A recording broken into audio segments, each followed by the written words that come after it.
Joe Biden spoke at a big money fundraiser in New York City and reminded all of us just how out of touch he really is. His big pitch to donors is, hey, I can be really nice to racists and rich people. Biden spoke favorably about the good old days in politics when guys just got together and figured it all out, and reminisced about the days when he can get together with guys like Senator James Eastland from Mississippi and Herman Talmadge of Georgia. If you don't know who Herman Talmadge is, I don't blame you, but take a look. I don't think there's any doubt but what my state would do so if they had to maintain segregation. We intend to maintain separate schools in Georgia, one way or another, come what may. So Herman Talmadge and James Eastland are both segregationists, and Joe Biden misses those days. According to the New York Times report, he said, quote, I was in a caucus with James O. Eastland, Mr. Biden said, slipping briefly into a Southern accent. He said, he never called me boy, he called me son. I wonder why, Joe, he never called you boy. Because you're white, Joe. Yeah, he is so out of touch. It's unbelievable how out of touch he is. Crazy. He wanted to call Mr. Talmadge one of the meanest guys I ever knew. You go down the list, all these guys. Well, guess what, Mr. Biden continued. At least there was some civility. We got things done. We didn't agree on much of anything, but we got things done. We got it finished. But today you look at the other side and you're the enemy, not the opposition, the enemy. We don't talk to each other anymore. What? Yeah. Working with somebody who is such an evil, anti-black racist, and the things that these two men that he almost was like boasting about being able to work with were saying, I will always say that I think that there are different levels, like the Congressional Black Caucus, the members, a lot of times they just have to do what they can. But this is a white man who is very well liked. You have the ability to say, no, I'm not gonna work with this monster. I'm not gonna do this, and none of you, like I think that he doesn't realize that he should have done more. That working with him when you can go home and be comfortable and stand in front of them and fight against busing, back when we're trying to integrate schools and get black kids in better schools, when you can go home and have the ability to do that. Right. And black people around you can't. Like it's easy to be like, oh yeah, I worked with them, and also it's tone deaf.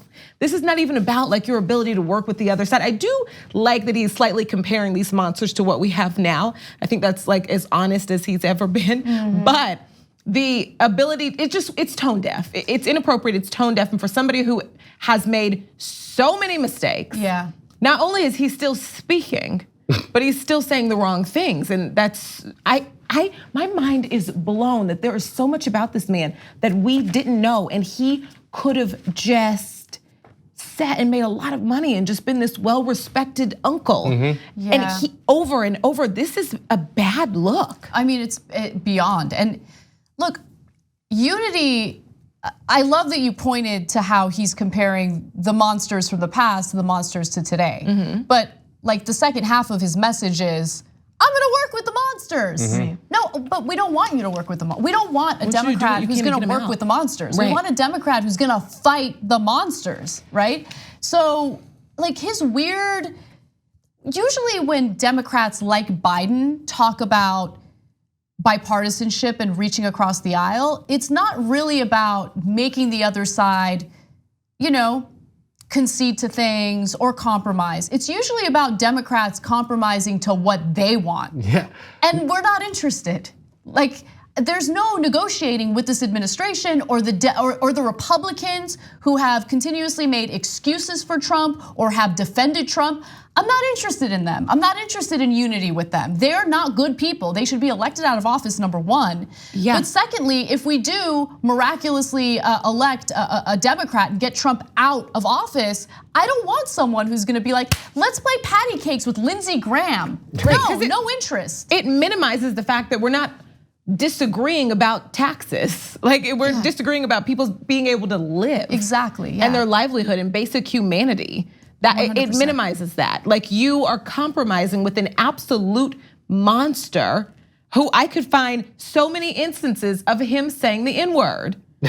I mean, Joe Biden, the reason why Joe Biden remembers those days fondly is because Joe Biden became a political star in the 1970s in Democratic politics by being the first Northern liberal to side with the Southern racist Democrats on the issue of school busing, to prevent school busing. But Joe Biden didn't really stop there. He went on to defend the other group of persecuted people in America, not racist, this time rich people. He went on to say, quote, remember, I got in trouble with some of the people on my team on the Democratic side because I said, you know, what I've found is rich people are just as patriotic as poor people. Not a joke. I mean, we may not want to demonize anybody who's made money.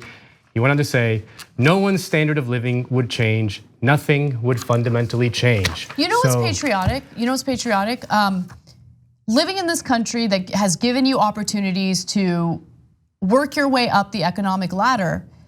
Like, if you choose to close the door behind you, that's not patriotic, right? Patriotism, in my opinion, is not starting wars and killing civilians abroad, which has become like the definition of patriotism in America, and it's disgusting. Patriotism is supporting and protecting opportunities for younger generations. Yeah. You know we have to use the new definitions of everything now. Yeah. That should be Biden's. Concentration camps. Yeah, right. That should be Biden's campaign slogan. Nothing would fundamentally change. Yeah, that's. No, his campaign slogan should be, I'll stop talking. Sorry. I mean, he might actually win the nomination if he does that. Yeah. But anyway, this is, I mean, he's the best. He's so out of touch. He's the best. He's so much worse than I think people realize. I mean, I think if you're paying attention, Biden has always been like an awful lot. He's one of the worst Democrats in the past 30 or 40 years, like that's saying something. It's just funny because I don't think he realized just how his record would play these days. Yeah. I mean, it's awful. It's one of the worst that there is.